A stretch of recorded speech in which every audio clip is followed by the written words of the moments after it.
Bonjour à toutes et à tous les fratés, j'espère que vous allez bien. Intégrale Tour d'Italie, intégrale Giro d'Italia 2025, c'est bel et bien sur la chaîne YouTube. On se retrouve aujourd'hui pour la présentation de la 6e étape entre Potenza et Napoli. Étape 6, donc une étape un peu de transition dans ce Giro. Un début d'étape assez vallonné, puis un final tout plat pour normalement un sprint annoncé dans les rues de Napoli, de Naples. 227 km au programme, c'est une longue étape un peu de transition.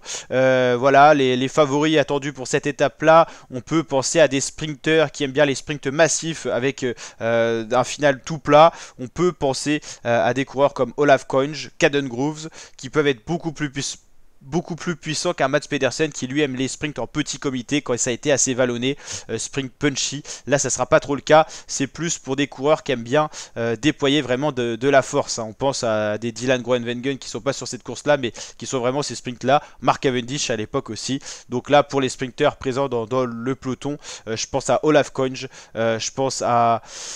Pas forcément Wout van Aert parce qu'il n'est pas en forme, mais Caden Grove aussi. Et puis on l'a vu, le vainqueur de la 4e étape aussi, qui est un prétendant aussi à des victoires d'étape quand c'est un peu plus plat, hein. Il passe pas les boss Van Hooydonck. Donc voilà, Van Hooydonck, Koenj, Zillart, tout cela c'est des coureurs qui peuvent vraiment gagner sur un sprint tout plat. Sam Bennett aussi, Paul Magnier, un peu moins rapide quand même, mais voilà, les gros favoris c'est Caden Grove, Olaf Koenj et Casper Van Hooydonck, parce que même s'il n'est pas le plus rapide, selon moi le plus puissant, il a été très bien emmené par son équipe Picnic Postenel, donc il sera attendu sur la 6e étape qui s'annonce quand même pour les sprinteurs.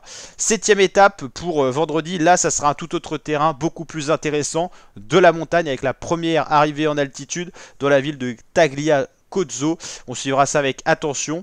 On va regarder justement un peu le programme de cette fin de semaine. Donc début du week-end vendredi avec une belle étape de montagne. Ça fait plaisir en première semaine. Le Giro nous offre toujours ce genre de parcours spectaculaire.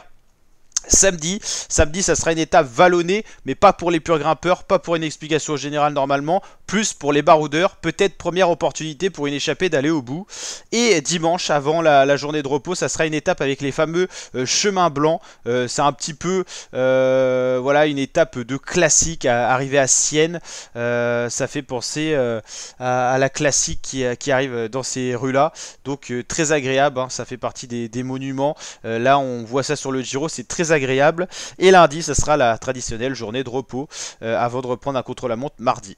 Donc voilà pour le profil de cette fin de semaine avec donc du sprint pour l'étape de jeudi avant la montagne vendredi. Samedi, c'est une étape un petit peu de transition, c'est ni du tout plat ni de la vraie montagne, c'est une étape accidentée comme on appelle ça. Et dimanche, pardon, c'est l'étape des chemins blancs, c'est une classique un peu de 180 km, un peu plus courte qu'un monument, mais sur les chemins blancs, des leaders pourraient être piégés. Donc vous le voyez, une fin de semaine passionnante sur ce Giro d'Italia qu'on suit en intégralité sur la chaîne YouTube. Donc n'hésitez pas à vous abonner, c'est bien sûr gratuit.